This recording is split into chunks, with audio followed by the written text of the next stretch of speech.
Hello aspirants, welcome to Ekam IAS academy. మనం ఈ వీడియోలో ఏం డిస్కస్ చేయబోతున్నామంటే, రీసెంట్గా బాంబే హైకోర్ట్ ఎవరైతే egg donors and sperm donors ఉంటారో వాళ్ళకి చైల్డ్ మీద ఎటువంటి లీగల్ రైట్స్ ఉండవు అని చెప్పడం జరిగింది. ఈ కాంటెక్స్లో అసలు ఎగ్ డోనర్స్ అండ్ స్పర్మ్ డోనర్స్కి బయోలాజికల్ పేరెంట్స్ లాగా రైట్స్ ఉంటాయా లేదా అని తెలుసుకునే ముందు అసలు అసిస్టెడ్ రిప్రొడక్టివ్ టెక్నాలజీ అంటే ఏంటి, సరోగసీ కానీ ఐవీఎఫ్ లాంటి టెక్నాలజీస్ ఏంటి అని తెలుసుకునే ప్రయత్నం చేద్దాం. ఎందుకు అంటే రీసెంట్ టైమ్స్లో ఇలాంటి టెక్నాలజీస్కి సంబంధించిన బిల్స్ మనకి యాక్ట్స్ అవ్వడము, దాంతోపాటు ఇవి రిపీటెడ్గా జడ్జ్మెంట్స్లో రావడం మనం చూస్తూనే ఉన్నాం. సో ఎగ్జామినేషన్ పాయింట్ ఆఫ్ వ్యూలో, ఎస్పెషల్లీ ఎస్ఎన్టీలో కానీ సొసైటీ పాయింట్ ఆఫ్ వ్యూలో కానీ ఇలాంటివి అడిగే ఛాన్స్ ఉంటుంది. సో అర్థం చేసుకోవడానికి ట్రై చేద్దాం. ఫస్ట్ ఇక్కడ రీసెంట్గా బాంబే హైకోర్ట్ ఏం చెప్పింది, సో ఎవరైతే డోనర్ ఉంటారో they will not have any legal entitlement like the biological parent అని. సో ఎవరి మీద అంటే చైల్డ్ మీద బయోలాజికల్ పేరెంట్స్కి ఎటువంటి రైట్స్ ఉంటాయో అలాంటి rights egg donor and egg డోనర్కి కానీ స్పర్మ్ డోనర్కి కానీ ఉండవు అని చెప్పడం జరిగింది. మరి ఎందుకు చెప్పారు, అసలు ఈ కేసు బ్యాక్గ్రౌండ్ ఏంటి అని తెలుసుకునే ప్రయత్నం చేద్దాం. సో ఫస్ట్ ఇక్కడ ఏంటంటే ట్రయల్ కోర్ట్, రైట్? సో ఈ ట్రయల్ కోర్ట్ ఏం చేసింది, ఒక పర్టికులర్ కేసులో ఇక్కడ ఒక ఉమెన్ అండ్ హస్బెండ్ ఉన్నారు. సో వీళ్ళకి వైఫ్ అండ్ హస్బెండ్కి వీళ్ళకి ఫర్టిలిటీ ప్రాబ్లమ్స్ ఉండటం వల్ల వీళ్ళకి ఓన్గా చైల్డ్ లేకుండా అయింది. సో ఈ సిచ్యువేషన్లో ఏమైంది, ఉమెన్కి ఒక సిస్టర్ ఉండటం వల్ల సో వీళ్ళు ఇన్ఫర్టిలిటీతో ఇబ్బంది పడుతున్నారు అని చెప్పి సో తను వాలంటీర్గా వచ్చి తన ఎగ్ని డొనేట్ చేసి వీళ్ళకి చైల్డ్ కలిగే విధంగా తను హెల్ప్ చేశారనమాట. సో దట్ ఐవీఎఫ్ టెక్నిక్స్ లాంటివి, రైట్? సో ఇక్కడ ఏమైంది అని అంటే ఈమె తన ఎగ్ని డొనేట్ చేశారు కానీ బయోలాజికల్ మదర్ కాదు. సో రైట్, సో ఈమె ఐవీఎఫ్ టెక్నిక్స్ ద్వారా ఈమె చైల్డ్కి బర్త్ ఇవ్వడం జరిగింది. సో ఇప్పుడు ఈమె ఏంటి, కొన్ని రోజుల పాటు నాకు ట్విన్స్ పుట్టారు ఐవీఎఫ్ ద్వారా, గర్ల్ చైల్డ్స్. సో మరి ఈ ట్విన్స్ని చూసుకోవడానికి నాకు విజిటింగ్కి రైట్స్ ఇవ్వమని చెప్పి అడగడం జరిగింది. మరి వీళ్ళు ఏమంటున్నారు, సో మీరు అక్కడి వరకు మాత్రమే, అంటే మీరు ఎగ్స్ డొనేట్ చేశారు, సో అది మాత్రమే, మీకు ఎటువంటి బయోలాజికల్ పేరెంట్స్కి ఉన్న రైట్స్ ఉండవు. సో మీరు ఇలా అడగటం కరెక్ట్ కాదు అనే డిస్ప్యూట్ రావడంతో వీళ్ళు ట్రయల్ కోర్ట్కి వెళ్ళడం, ట్రయల్ కోర్ట్ నుంచి ఆ కేసు బాంబే హైకోర్ట్కి వెళ్ళడం జరిగింది. సో బాంబే హైకోర్ట్ ఏం చెప్పింది, సో వీళ్ళకి విజిటింగ్ రైట్స్ అనేది ఇవ్వచ్చు, కానీ నార్మల్గా చూస్తే కనుక బయోలాజికల్ పేరెంట్స్కి ఉన్న లీగల్ రైట్స్ ఏవైతే ఉంటాయి చైల్డ్ మీద, అటువంటి రైట్స్ ఎవరైతే egg donor and sperm donors ఉంటారో వాళ్ళకి అటువంటి రైట్స్ ఉండవు అని చెప్పి తన వర్డిక్ట్లో మెన్షన్ చేయడం జరిగింది. మరి ఇక్కడ ఈ టెక్నాలజీ అంతా ఏంటి అంటే కనుక అసిస్టెడ్ రిప్రొడక్టివ్ టెక్నాలజీ. సో మరి అసిస్టెడ్ రిప్రొడక్టివ్ టెక్నాలజీ అంటే ఏంటి, అసిస్టెడ్ అంటేనే అర్థమవుతుంది, రైట్? సో మనకి ఎవరైనా అసిస్ట్ చేయడం కానీ హెల్ప్ చేయడం కానీ రిప్రొడక్షన్లో అది ఎలా జరుగుతుంది అని అంటే, ఎప్పుడైతే ఫర్టిలిటీ ఇష్యూస్ ఉంటాయో అప్పుడు మనకి స్పర్మ్స్ని కానీ, అంటే స్పర్మ్ కౌంట్ తక్కువ ఉన్నా లేకపోతే ఎగ్స్ ప్రాపర్గా లేకపోయినా కూడా మనం ఆర్టిఫిషియల్గా వాటిని క్రియేట్ చేసే ప్రయత్నం మెడిసిన్స్ వల్ల కానీ, లేకపోతే అక్కడ యూటరస్లో ఫర్టిలైజ్ అవ్వట్లేదు అని అంటే స్పర్మ్ని ఎగ్ని బయట ల్యాబొరేటరీలో మనం అది తీసుకుని దాన్ని ఫర్టిలైజ్ చేసి దాన్ని మళ్ళీ ఇంప్లాంట్ చేసి ఆ చైల్డ్ పెరిగే విధంగా ఐవీఎఫ్ టెక్నిక్స్ లాంటివి, ఇవన్నీ కూడా surrogacy is also one of the technique, right? సరోగసీలో ఏమవుతుంది, మదర్ క్యారీ చేయలేకపోతే కనుక ఇంకొక రెంటెడ్ ఊమ్ అని అంటాం కదా, సో అలాంటి రెంటెడ్ ఊమ్ అనేది. సో కానీ ఇప్పుడు మనకి కమర్షియల్ సరోగసీ అనేది బ్యాన్ అయింది, అంటే థర్డ్ పర్సన్ ఊమ్లో చైల్డ్ పెరిగే ఛాన్స్ ఉంటుంది, దాన్ని సరోగసీ అంటాం. సో ఇవన్నీ కూడా అసిస్టెడ్ రిప్రొడక్టివ్ టెక్నాలజీస్ అనమాట.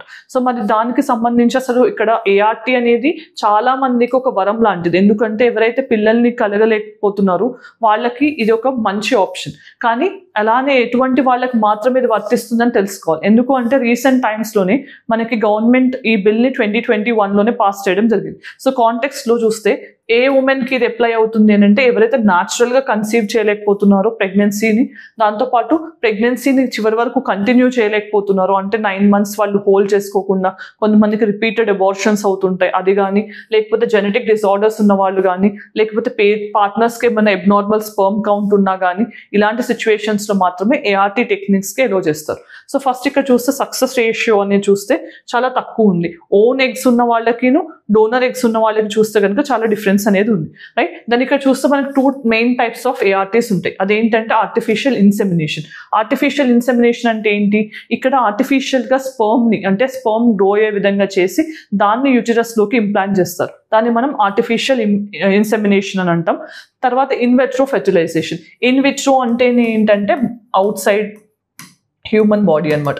అవుట్ సైడ్ హ్యూమన్ బాడీ అంటే ఏంటి, ల్యాబ్లో ఫర్టిలైజ్ చేస్తాం. జనరల్గా ఏంటి, మనకి ఎగ్ అండ్ స్పర్మ్ కలిసినప్పుడు ఫెర్టిలైజేషన్ అయ్యి అది జైగోట్గా ఫామ్ అవుతుంది, రైట్. బట్ ఇది న్యాచురల్గా యూటరస్లో, ఉమెన్ యూటరస్లో జరుగుతుంది. కానీ ఎప్పుడైతే ఇక్కడ ఏదైనా ప్రాబ్లం ఉండి ఇది జరగకపోతే దాన్ని మనం ఎగ్ తీసుకుని ఉమెన్ నుంచి, మేల్ పార్ట్స్ నుంచి స్పర్మ్ తీసుకుని ల్యాబొరేటరీలో ఫర్టిలైజ్ చేస్తాం. ఆ ఫర్టిలైజ్ చేసిన తర్వాత దాన్ని మళ్ళీ యూటరస్లోకి ఇంప్లాంట్ చేస్తాం. దాన్నే మనం IVF టెక్నాలజీ అని అంటాం. సో ఈ IVF టెక్నాలజీ ద్వారా చాలా మంది పిల్లల్ని కనగలుగుతున్నారు. సో ఇవి రెండు కూడా పిల్లలు లేని వాళ్ళకి ఒక వరంగా చెప్పొచ్చు. బట్ అగైన్ ఈ సిచ్యువేషన్లోనే మనకు కొన్ని రిస్క్స్ కూడా ఉన్నాయి. అదేంటి అంటే మనకి జెస్టేషన్ పీరియడ్స్ అనేవి, అంటే కొంచెం ముందు పుట్టడం, లేకపోతే పుట్టిన తర్వాత కూడా వాళ్ళని నాటల్ కేర్లో పెట్టడం కానీ ఇలాంటివన్నీ కూడా జరుగుతున్నాయి. అలానే ఎమోషనల్ డిస్ట్రెస్ అనేది కూడా, ఎవరైతే IVF ద్వారా పిల్లల్ని కన్నారో వాళ్ళకి కొంచెం ఎమోషనల్ అండ్ మెంటల్ డిస్ట్రెస్ అనేది కూడా ఎక్కువ ఉండటం అనేవన్నీ కూడా రిస్క్స్గా కనిపిస్తున్నాయి. సో ఫస్ట్ ఇక్కడ మనం ఈ IVF హిస్టరీ ఏంటనేది తెలుసుకునే ముందు, అసిస్టెడ్ రిప్రొడక్టివ్ టెక్నాలజీ అనేది ఏంటి అంటే it can involve artificial insemination, medicines ద్వారా కూడా యూజ్ చేయొచ్చు ఎవరైతే ఇన్ఫర్టైల్ కపుల్ ఉన్నారో వాళ్ళు. అదొక వే. ఇంకొకటి త్రూ ల్యాబొరేటరీ సమ్ టెక్నాలజీని యూజ్ చేసి ఆర్టిఫిషియల్ ఇన్సెమినేషన్ అవ్వచ్చు, IVF అవ్వచ్చు అండ్ సరోగసీ అవ్వచ్చు. సో ఇవన్నీ కూడా మనకి అసిస్టెడ్ రిప్రొడక్టివ్ టెక్నాలజీస్గా ఉంటుంది. సో మరి దీని అప్లికేషన్ ఎలా ఉంటుంది అని అంటే, మనకి ఎప్పుడైతే యూటరస్ ప్రాబ్లమ్స్ ఉంటాయో అప్పుడు సరోగసీ లాంటి వాటిని అడ్వైస్ చేస్తారు. మరి ఒకవేళ న్యాచురల్గా ఎగ్ కౌంట్ కానీ స్పర్మ్ కౌంట్ కానీ లేకపోయినా, అవి ఎగ్ అండ్ స్పర్మ్ ఫర్టిలైజ్ అవ్వట్లేదు అన్నా కూడా IVFని ప్రిఫర్ చేస్తారు. ఒకవేళ స్పర్మ్ రిలేటెడ్ ప్రాబ్లమ్స్ ఉంటే కనుక ఆర్టిఫిషియల్గా స్పర్మ్ని స్ట్రెంగ్తెన్ చేసి దాన్ని మళ్ళీ యూటరస్లోకి ఇన్సర్ట్ చేస్తారు, సో దట్ అది ఫెర్టిలైజ్ అయ్యే విధంగా. దాన్ని ఆర్టిఫిషియల్ ఇన్సెమినేషన్ అంటాం. సో ఇవన్నీ కూడా different methods of assisted reproductive technology. మరి ఈ టెక్నాలజీ యూజ్ చేసి ఇప్పటి వరకు ఎంతమంది మనకి జనరల్గా అంటే ఫస్ట్ ఎప్పుడు స్టార్ట్ చేసాము, ఎవరు పుట్టారు అని తెలుసుకుంటే, first time ART technology use చేసి 1978లో ఇంగ్లాండ్లో ఒక చైల్డ్ పుట్టడం జరిగింది. సో అప్పుడు ఆయన ఎవరు అంటే లూయిస్ బ్రౌన్. సో ఈయన first time ART techniques use చేసి పుట్టిన వ్యక్తి అనమాట. దెన్ మనకి ఇండియాలో సేమ్ ఇయర్లో ఆల్మోస్ట్ 4 months తర్వాత ఫస్ట్ టైం ఇండియాలో కూడా ఒక గర్ల్ చైల్డ్ దుర్గా అని నేమ్ చేశారు. ఓకే, సో కనుప్రియ అని కూడా అంటారు ఆమెని. సో ఈమె first time ART techniques use చేసి ఇండియాలో ఫస్ట్ అండ్ వరల్డ్లో సెకండ్ బేబీగా కూడా రికార్డ్ చేయడం జరిగింది.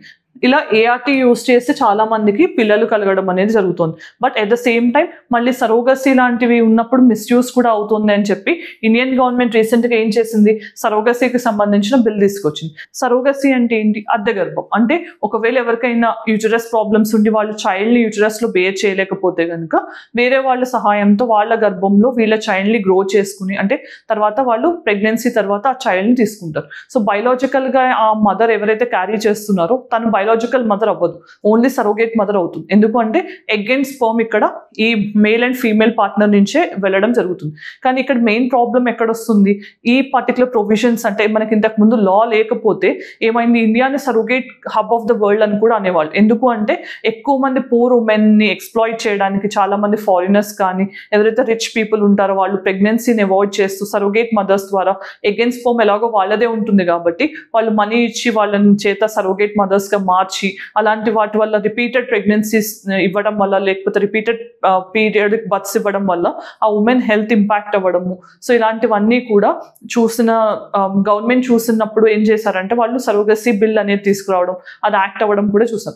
దాంట్లో ఉన్న మెయిన్ ప్రొవిజన్స్ ఏంటి అంటే కనుక మనకి కంప్లీట్గా కమర్షియల్ సరోగసీ అనేదాన్ని బ్యాన్ చేశారు. కమర్షియల్ అంటే ఏంటి, డబ్బుల కోసం సరోగేసీ అనేది ఎంకరేజ్ చేసిన, సరోగేట్ మదర్గా మారినా కానీ అది ఇల్లీగల్ ఇప్పుడు.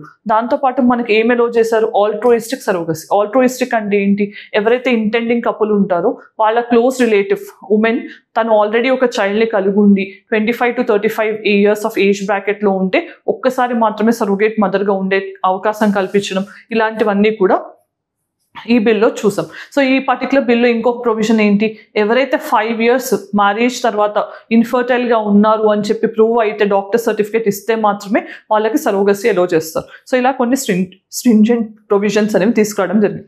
దాంతోపాటు రైట్స్ ఆఫ్ సరోగేట్ చైల్డ్ ఏంటి అంటే, child Born of the surrogacy shall be deemed to buy biological child of the intending couple మాత్రమే. ఎందుకంటే ఇక్కడ ఎవరైతే సరోగేట్ మదర్ ఉన్నారో ఆమెకు ఎటువంటి రైట్స్ ఉండవు. ఆ టైం వరకు మాత్రమే తను ఆ చైల్డ్ని క్యారీ చేస్తుంది, చైల్డ్ పుట్టగానే వాళ్ళకి హ్యాండ్ ఓవర్ చేయాలి. ఇక్కడ కూడా మీరు క్లియర్గా గుర్తుపెట్టుకోవాల్సింది ఏంటి, తనకి ఎటువంటి రైట్స్ ఉండవు చైల్డ్ మీద.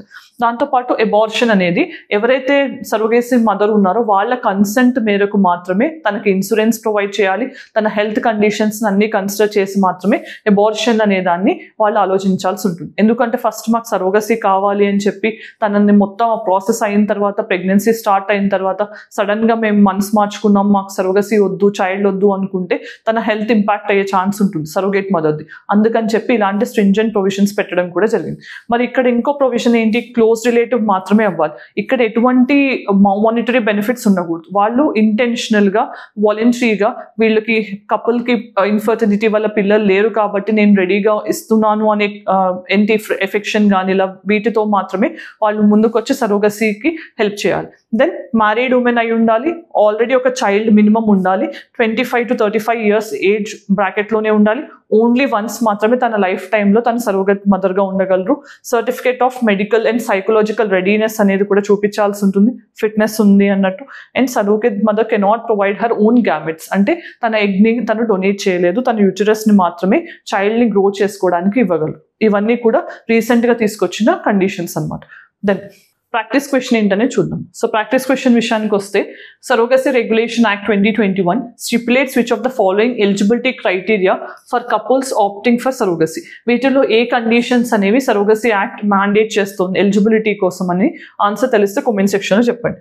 Then mains question, examine the ethical and legal challenges associated with assisted reproductive technology in India. అసలు ఫస్ట్ ఎథికల్ ఛాలెంజెస్ ఏంటి, లీగల్ ఛాలెంజెస్ ఏంటి, రెండు కూడా రాయాల్సి ఉంటుంది ఏఆర్టీకి సంబంధించి. దాంతో పాటు how does ART regulation framework address these challenges. So మనకి రెగ్యులేషన్ మెకానిజం మనం బిల్ ద్వారా ఏదైతే తెచ్చామో దాన్ని మనం ఈ ఛాలెంజెస్ని అడ్రస్ చేయడానికి ఏ విధంగా హెల్ప్ చేస్తున్నాయి అనేది ఆన్సర్ చేయాల్సి ఉంటుంది. దెన్ మనం ఈ వీడియో ఎండింగ్కి వచ్చేసాం కదా. ఈ వీడియోలో ఏం డిస్కస్ చేసాము అంటే, రీసెంట్గా egg donor or sperm donor విషయంలో బాంబే హైకోర్టు చెప్పిన జడ్జ్మెంట్ ఏంటి, వాళ్ళకి లీగల్ రైట్స్ ఉంటాయా లేదా అని చూసాం. దాంతోపాటు ఏఆర్టీ టెక్నిక్స్ అంటే ఏంటి, ఆర్టిఫిషియల్ ఇన్సెమినేషన్, IVF ఏంటి, సరోగసీ న్యూ రూల్స్ ఏంటి, ఇవన్నీ కూడా చూడటం జరిగింది along with practice questions. If you like the video and found informative, let us know in the comment section. Thanks for joining us. Have a great day.